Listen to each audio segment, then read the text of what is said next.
Okay guys, in this video we're going to focus on how we can quickly table some values for an exponential function using our TI-83 or 84 calculator. So what I want to do is just get a table of values using this calculator. So the first thing we're going to stop at is this y equals menu. Now of course this is the menu that we use to graph things all the time, but because a graph and a table tell us the same information but in different ways, they kind of go hand in hand. We're just going to put in 1/2 to the x power, just like this here.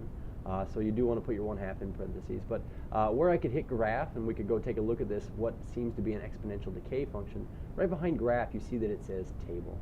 And so just to be clear on this, my table started up at 0, but sometimes you may have a table that starts somewhere off besides that. You can scroll up and down, but what I do want to see here is just this quick table of values. We're just going to record what we see here. So for instance, I would record -2, 4, -1, 2 into a table here.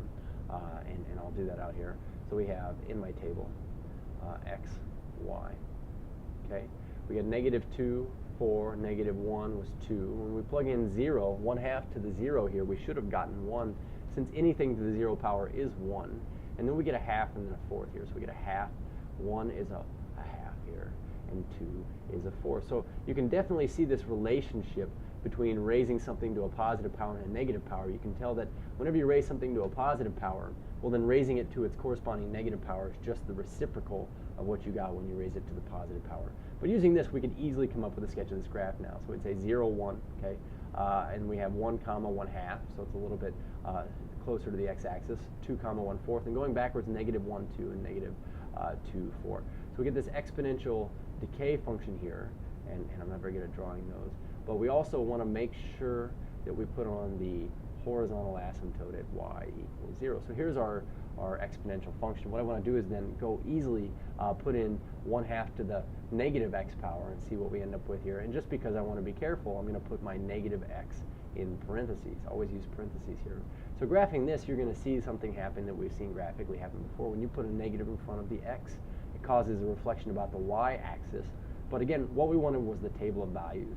And so what you're going to see with this table of values is, interestingly enough, we get a -2 is at a 4th instead of at 4, and +2 is at 4 instead of a 4th.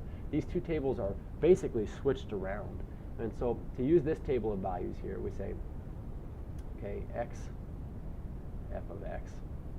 We have -2, -1, 0, 1, and 2. We got a 1/4 here, 1/4, a 1/2 here.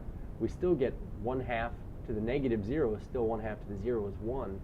But this time we got a 2 and a 4. So going to graph these, we can still see that we're going to have a horizontal asymptote here at y equals 0, but it goes through 0, 1, 1, 2, 2, 4, and then going backwards, -1 is a 1/2, and -2 is at a 4th. We get this exponential function that is a growth function right here. So be able to use this table of values function on your calculator to easily check your table of values. Cheers.